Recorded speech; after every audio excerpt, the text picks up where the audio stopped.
ফুল আমার খুব পছন্দ। বাড়ির চারপাশ ভরে আমি ফুল গাছ লাগিয়ে রাখতাম। আবার বিকেল হলে ওই গাছে পানি দিতাম। কেউ একটা ফুল ছিলে কান্নাকাটি করে পুরা বাড়ি মাতিয়ে রাখতাম।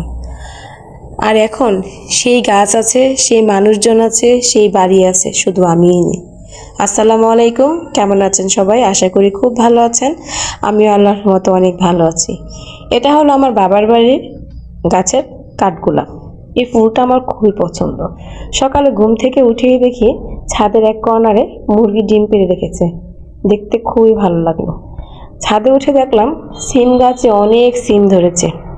মাকে বললাম আমি সিম ভর্তা খাবো। মাকে আবার বললাম, মা গাছে কত মেহেদি পাতা, আমি হাতে মেহেদি দিব। আমার মা ঠিক তখনই আমার জন্য মেহেদি পাতা পাড়তে গেল।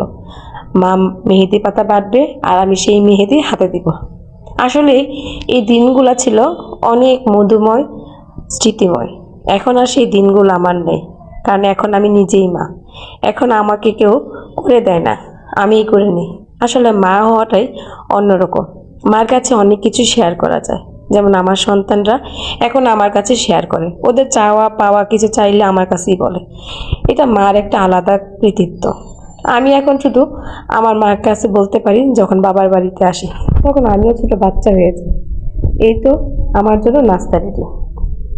এখন কেমন বাবার বাড়িতে আসলে নিজেকে মেহমান মেহমান মনে হয়।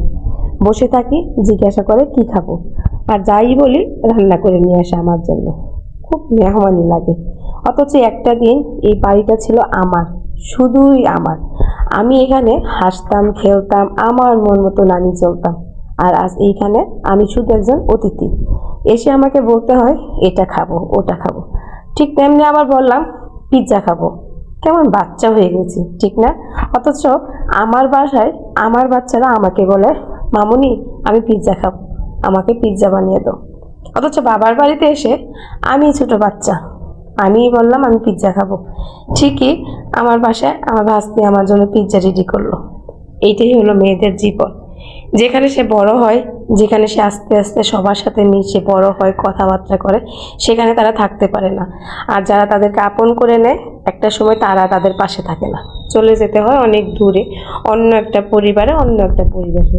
এটাই বাস্তবতা, আর এটাই আমাদের মেনে নিতে হয়। কেমন জানি বাবার বাড়িতে আসার পরে আগের স্মৃতিগুলো মনে পড়ে গেল। তাই বেশি কিছু বলতে পারলাম না। সবাই ভালো থাকবেন।